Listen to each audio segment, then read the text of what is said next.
السلام علیکم دوستو، کیسے ہیں آپ سب؟ میں ہوں عثمان نشاد اور آپ دیکھ رہے ہیں عثمان نشاد آفیشیل۔ تو چلیے چلتے ہیں ویڈیو کی طرف۔ رومی سوار زرار رضی اللہ عنہ کی طرف آ رہے تھے۔ خالد رضی اللہ عنہ نے نعرہ لگایا، خدا کی قسم زرار کو اکیلا نہیں چھوڑوں گا۔ اس کے ساتھ انہوں نے اپنے 10 سواروں کو اشارہ کر کے گھوڑے کو ایڑ لگائی۔ 10 سوار ان کے ساتھ گئے۔ رومی سواروں کی نظریں زرار پر لگی ہوئی تھیں۔ خالد رضی اللہ عنہ اور ان کے سوار رومی سواروں پر جا جھپٹے۔ زرار کی تلوار بھی حرکت میں آ گئی۔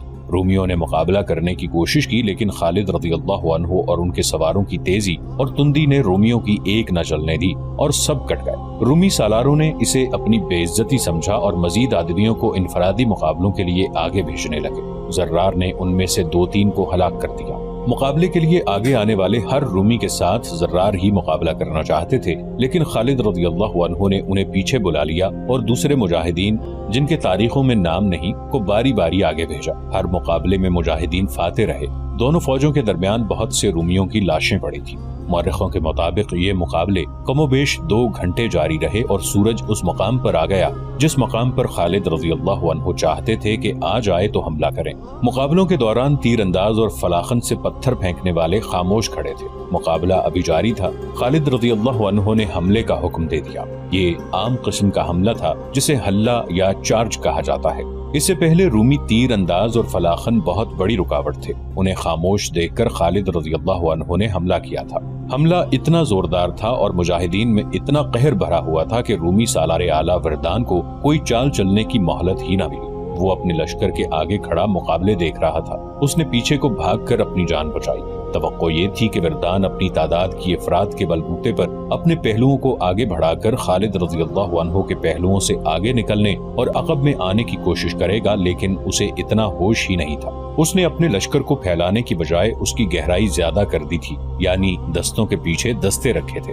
اس کی یہ ترتیب بڑی اچھی تھی، لیکن خالد رضی اللہ عنہ کی چال نے اس کی ترتیب کو اس کے لیے ایک مسئلہ بنا دیا۔ مسلمان دستوں نے سامنے سے حملہ کیا تو رومیوں کے اگلے دستے پیچھے ہٹنے لگے۔ پچھلے دستوں کو اور پیچھے ہونا پڑا۔ پھر ان کی ترتیب گڑبڑ ہو گئی۔ مسلمانوں کو اس سے بہت فائدہ پہنچا۔ یہ بڑا ہی شدید معرکہ تھا اور بڑا ہی خونریز۔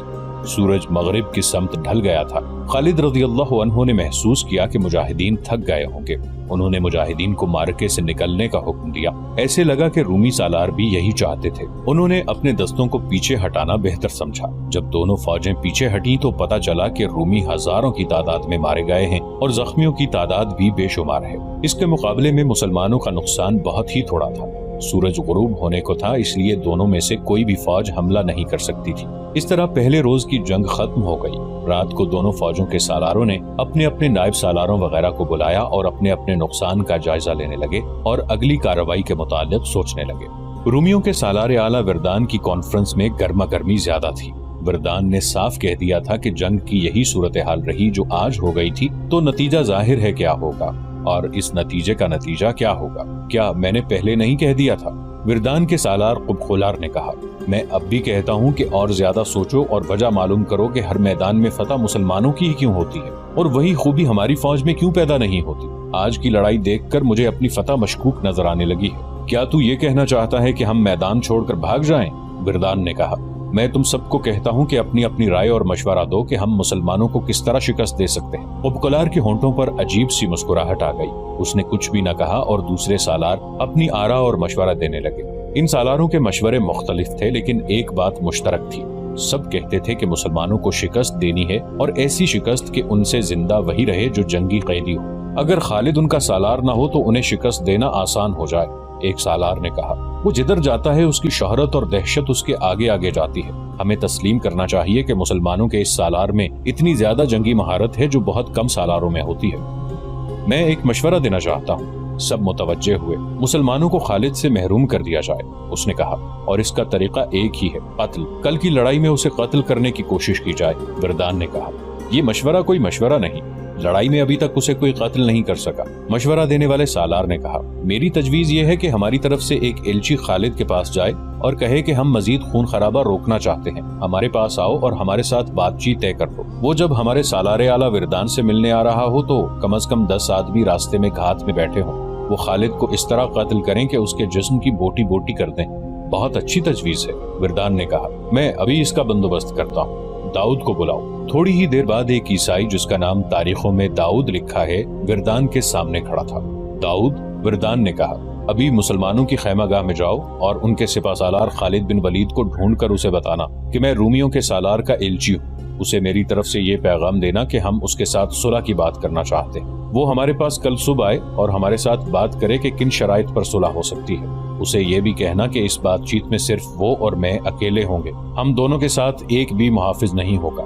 داؤد معمولی آدمی نہیں تھا، نہ وہ فوجی تھا، وہ قیصر روم کا ایک طرح کا نمائندہ تھا اور اس کا رتبہ وردان سے ذرا ہی کم تھا۔ وردان، داؤد نے کہا، میرا خیال ہے کہ تم قیصر روم کے حکم کی خلاف ورزی کر رہے ہو۔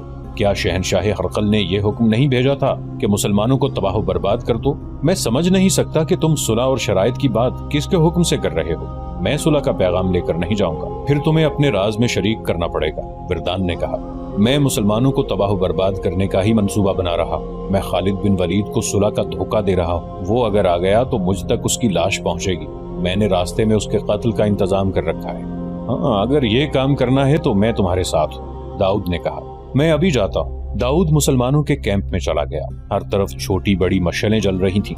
داؤد نے اپنا تعارف کرایا کہ وہ رومیوں کا ایلچی ہے اور ان کے سپہ سالار کے لیے پیغام لایا ہے۔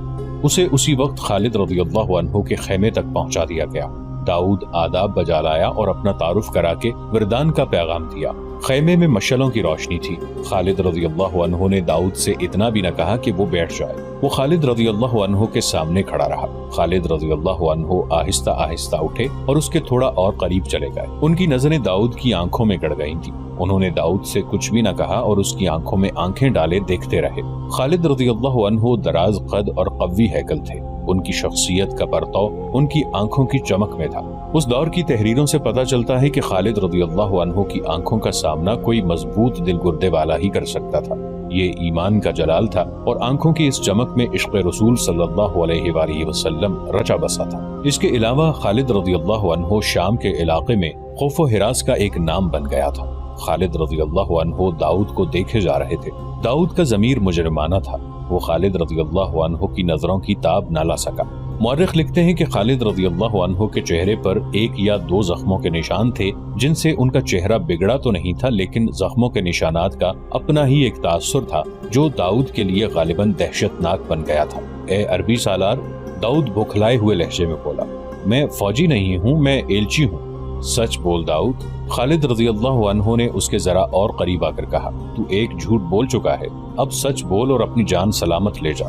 داؤد خالد رضی اللہ عنہ کے سامنے کھڑا چھوٹا سا آدمی لگتا تھا، حالانکہ قد اس کا بھی کچھ کم نہیں تھا۔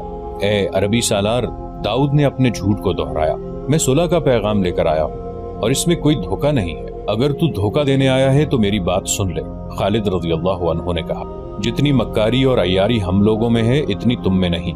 مکر و فریب میں ہمیں کوئی مات نہیں دے سکتا۔ اگر تمہارے سپہ سالار وردان نے کوئی فریب کاری سوچی ہے تو اس کا نتیجہ یہ ہوگا کہ رومیوں کی تباہی کا عمل اس سے تیز ہو جائے گا جتنا میں نے سوچا تھا، اور اگر اس نے سچی نیت سے صلح کا پیغام بھیجا ہے تو جاؤ اسے کہو کہ جزیہ ادا کر دے، پھر ہم صلح کر لیں گے۔ داؤد میں اتنی سی بھی ہمت نہیں تھی کہ وہ کوئی اور بات کرتا۔ وہ آداب بجا لا کر چل پڑا۔ خیمے کے دروازے میں جا کر پیچھے دیکھا۔ خالد رضی اللہ عنہ کی نظریں ابھی تک اسے گھور رہی تھیں۔ داؤد نے منہ پھیر لیا لیکن چلا نہیں، وہیں کھڑا رہا۔ وہ محسوس کر رہا تھا کہ خالد رضی اللہ عنہ کی نظریں اس کی کھوپڑی میں سے گزر کر اس کی آنکھوں میں داخل ہو رہی ہیں۔ وہ خالد رضی اللہ عنہ کی طرف گھوما اور اچانک اس طرح تیز قدم اٹھائے جیسے خالد رضی اللہ عنہ پر جھپٹنے لگا۔ ابن ولید، داؤد نے شکست خوردہ آواز میں کہا، میں تجھے دھوکہ دینے آیا تھا۔ اس نے واران کی سازش پوری کی پوری بیان کر دی اور یہ بھی بتا دیا کہ کل صبح وردان کے 10 آدمی کس جگہ گھات میں ہوں گے، کیا تو بتا سکتا ہے؟ خالد رضی اللہ عنہ نے داؤد سے پوچھا کہ تو جاتے جاتے رک کیوں گیا اور تو نے یہ سچ کیوں بولا؟ سچ کا صلہ لینے کے لیے، داؤد نے کہا۔ مجھے نقد انعام کی ضرورت نہیں۔ جس فوج کی سالار کی نظریں انسانوں کے جسموں میں برچھی کی طرح اتر جانے والی ہوں، اس فوج کو کوئی طاقت شکست نہیں دے سکتی۔ اے عربی سالار، میرا تجربہ اور میری عقل بتاتی ہے کہ فتح تیری ہوگی۔ میں صرف اتنا صلہ مانگتا ہوں کہ جب تو ہماری بستیوں پر قبضہ کر لے تو میرے خاندان پر رحم کرنا، ان کی عزت کا، ان کی جان و مال کا خیال رکھنا۔ اس نے بتایا کہ اس کا خاندان کون سی بستی میں رہتا ہے۔ خالد رضی اللہ عنہ نے داؤد کو رخصت کر دیا۔ داؤد نے واپس جا کر وردان کو بتایا کہ وہ خالد رضی اللہ عنہ کو پیغام دے کر آ گیا ہے اور خالد رضی اللہ عنہ مقررہ وقت پر اکیلے آئیں گے۔